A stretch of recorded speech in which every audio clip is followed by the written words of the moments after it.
इस वक्त की सबसे बड़ी खबर से करेंगे। मोदी सरकार ने बड़ा फैसला लेते हुए 1.5 साल के अंदर 10 लाख नौकरियों का ऐलान कर दिया है। जो रिक्त पद है सरकारी संस्थाओं में उन्हें भरा जाएगा। ये बड़ा फैसला लिया गया। साथियों, आज भारत में नौकरियों के निरंतर नए मौके बन रहे हैं। হ্যাঁ বন্ধুরা, তোমরা ঠিকই শুনেছো যে ভারত সরকারের তরফ থেকে অনেকগুলি পদের জন্য অফিসিয়ালি নোটিফিকেশন বেরিয়েছে, যার মধ্যে একটি হলো গ্রাম পঞ্চায়েতের তরফ থেকে। তো বন্ধুরা, তোমরা তো বাড়িতেই বসে আছো, তোমাদের কাছে কোনো প্রকার গভর্নমেন্ট জব বা প্রাইভেট জব নেই, তাহলে আজকের ভিডিওটি তোমাদের জন্য লাভনীয় হতে চলেছে।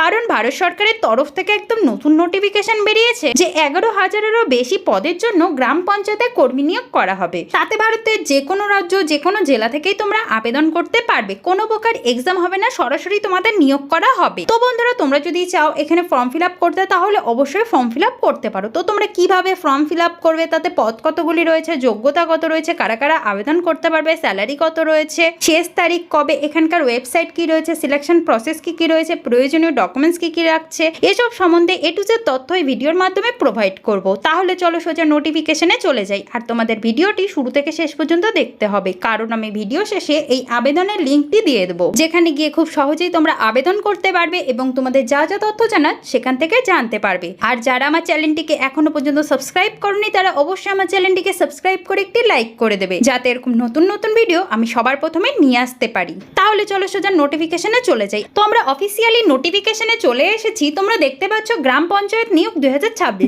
WB পঞ্চায়েত রিকোয়ারমেন্ট ম্যানেজমেন্টের সিস্টেমের তরফ থেকে এই রিকোয়ারমেন্টটি বেরিয়েছে। তো বন্ধুরা, আজ আমি তোমাদের এখানে বলে দিচ্ছি ফর্ম কিভাবে ফিল আপ করবে, এখানকার ওয়েবসাইট কি রয়েছে, সিলেকশন প্রসেস কি কি রয়েছে, প্রয়োজনীয় ডকুমেন্টস কি কি লাগছে, কারা কারা আবেদন করতে পারবে, বেতন কত রয়েছে, কতগুলি পদ রয়েছে, কি কি পদ রয়েছে, শেষ তারিখ কবে, এসব সম্বন্ধে খুব সাধারণভাবে স্টেপ বাই স্টেপ বলে দেবো, যাতে তোমাদের ফর্ম ফিল আপ করতে কোনো অসুবিধা না হয় এবং তোমাদের মোবাইলের সাহায্যে বাড়িতে বসে খুব সহজে এই ফর্মটি ফিল আপ করতে পারো। All India job, male female both apply. তো এটি রয়েছে ভারতের যে কোনো রাজ্য, যে কোনো জেলা থেকে এই আবেদনটি বেরিয়েছে। ছেলে ও মেয়ে উভয় এখানে আবেদন করতে পারবে। গ্রাম পঞ্চায়েত দপ্তর 2026 সালের জন্য বড় নিয়োগের সম্ভাবনা তৈরি হয়েছে। বিভিন্ন পদে সহায়ক, ক্লার্ক ও অ্যাসিস্ট্যান্ট সহ মোট 11,000 শূন্য পদে নিয়োগ করা হবে। সারা ভারত থেকে যোগ্য প্রার্থীরা আবেদন করতে পারবে।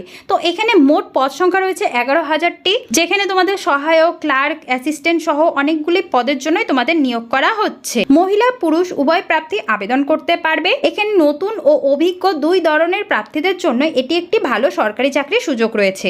মানে এখানে নতুন আর যাদের এক্সপিরিয়েন্স রয়েছে দুজনেই এখানে আবেদন করতে পারবে। মোট পদ সংখ্যা রয়েছে 11,000টি। আর তোমাদের কি কি পদ রয়েছে সেগুলো আমি বলে দিচ্ছি। প্রথমে তোমাদের রয়েছে গ্রাম পঞ্চায়েত কর্মী, data entry operator, executive assistant, নির্মাণ সহায়ক, পঞ্চায়েত সেক্রেটারি, ক্লার্ক ও অন্যান্য পদ। এখানে তোমাদের অনেকগুলোই পদ রয়েছে। তোমাদের যোগ্যতা অনুযায়ী তোমরা আবেদন করতে পারবে। শিক্ষাগত যোগ্যতা, এখানে তোমাদের শিক্ষাগত যোগ্যতা রয়েছে মাধ্যমিক, উচ্চ মাধ্যমিক ও স্নাতক পাস প্রার্থীরা আবেদন করতে পারবে। তো অবশ্যই তোমাদের মাধ্যমিক পাস করতে হবে। তার সাথে তোমাদের কম্পিউটার জ্ঞান থাকলে সবার আগে অগ্রাধিকার পাওয়া যাবে। তোমাদের কম্পিউটার জ্ঞান থাকলে সবার আগেই তোমরা এই জবটি পেয়ে যাবে। বয়সের সময়সীমা, এখানে ন্যূনতম বয়স রয়েছে 18 বছর, সর্বোচ্চ বয়স রয়েছে 40 বছর। সংরক্ষিত শ্রেণীদের জন্য সরকারি নিয়ম অনুযায়ী বয়সের ছাড় থাকছে। মানে SC ST OBC প্রার্থীদের জন্য অবশ্যই তোমাদের বয়সের ছাড় থাকছে।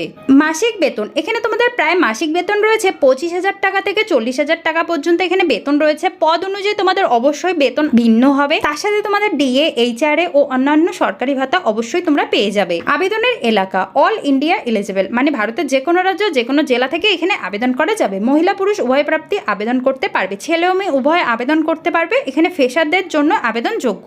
তো এখানে ফ্রেশাররা আবেদন যোগ্য রয়েছে, যারা নতুন রয়েছে তারাও এখানে আবেদন করতে পারছো। নির্বাচন প্রক্রিয়া, এখানে তোমাদের প্রথমে নির্বাচন করা হবে স্কিল টেস্ট, সেকেন্ডে রয়েছে ডকুমেন্টস ভেরিফিকেশন, থার্ডে রয়েছে মেরিট লিস্ট অনুযায়ী। রেজিস্ট্রেশন শুরু হয়েছে 10ই জুন 2026-এ। Online form fill up already তোমাদের শুরু হয়ে গেছে। ফর্ম ফিল আপের শেষ তারিখ রয়েছে 26শে আগস্ট 2026 পর্যন্ত এই আবেদনটি চলবে। তো তোমাদের অবশ্যই 26শে আগস্ট 2026-এর আগে এই আবেদনটি করে ফেলতে হবে। আবেদন পদ্ধতি, তো তোমাদের আমি এখন স্টেপ বাই স্টেপ বলে দিচ্ছি তোমরা কিভাবে অনলাইনে আবেদন করবে। অফিসিয়ালি ওয়েবসাইটটিতে প্রবেশ করতে হবে, রেজিস্ট্রেশন সম্পূর্ণ করতে হবে, প্রয়োজনীয় তথ্য ও ডকুমেন্টস আপলোড করতে হবে। যদি তোমাদের আবেদন ফিস লাগে তাহলে অবশ্যই প্রদান করতে করতে হবে, ফিস জমা করে সেই ফর্মটি সাবমিট করতে হবে, তারপরে সাবমিট করে প্রিন্ট আউট করে এক কপি নিজের কাছে রেখে দিতে হবে। তো আশা করি তোমরা বুঝতে পারলে যে তোমরা আবেদন কিভাবে করবে। অবশ্যই তোমরা অফিসিয়ালি যে ওয়েবসাইটটি রয়েছে সেই ওয়েবসাইটে গিয়ে এখানে আবেদন করতে পারবে। এখানে আমি অফিসিয়ালি ওয়েবসাইটটি দিয়ে দিয়েছি, এখান থেকে গিয়ে তোমরা যা যা তথ্য